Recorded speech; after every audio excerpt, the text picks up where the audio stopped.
And do I look at him or do I look at the camera? I'm gonna look at the camera. Really? So yeah. Chuck Thomas? Hey, How's it going? it's What'd I going do good. with How are you doing? Yeah. Anytime ready? Okay, I want to start off with basically the first thing. What is Matt Damon really thinking in this photo? I'm on my way to catering to get lunch. As you can see, I've got a gun. I'm gonna use it. Anybody gets in my way, I'm using this gun. Yeah, Catering. Is that basically it? No, that is. I know where that's from because I have the gun in my left hand. That is the moment when I take the gun off the cop in the little square in Tangier. So I've just run through a crowd of extras. I'm probably thinking about whether or not the flip into the stand went well with the stuntman and. I'm starting to worry about you now. I do have a project for you. I think it's a little bit of a departure, but I think you're game for it. So I'm going to throw it right out at you. The Bourne musical. I was suggesting that the whole time we were working. I swear to God, I was saying this thing would be great as a musical, and we need to do something different. I mean, they keep saying they want to make another one.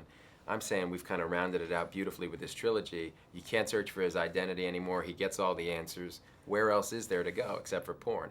Yeah, song. Yeah, you could kill people and then. It could be the first musical porn too.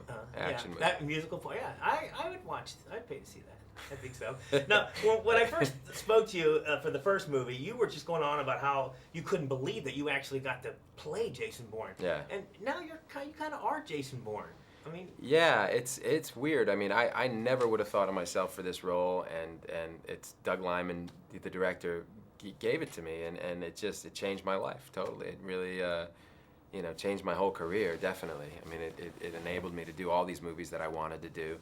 Like, I knew I was going to make this movie, and so I got to do Syriana, The Departed, and Good Shepherd, because all those movies on the face, like, weren't going to make any money. I mean, everyone was like, all right, the scripts are great, but these kinds of movies don't make money, but I could just take them because I knew that I had this kind of in the middle distance. So.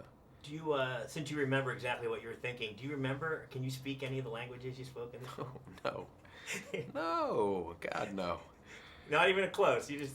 Not even close. In fact, what we always do is we just get my mouth moving in the right way, and then I loop them, and then we get like an expert who comes in and repeats it, and I repeat it until finally they go like, and they hold their hand up. Okay, that's Russian. Okay, he said it. That sounded good in Russian. You know. Somebody out there, sign language lip readers, going, "Hey," because they know it's completely wrong. What I liked about this movie the most is all the places that I've been to, like the Waterloo Station, I mean, they just used like the most real popular. thing. I mean, the real thing, and that was had to have been crazy shooting in those places. Yeah, we had to. It was expensive for one, so you feel the pressure ratchet up a little bit because you're. It's a big day for the company, and you're in there, and you want to get everything, and you know what shots you need. But we realized really quickly that we couldn't kind of hang around, because if you've been in that big, open area,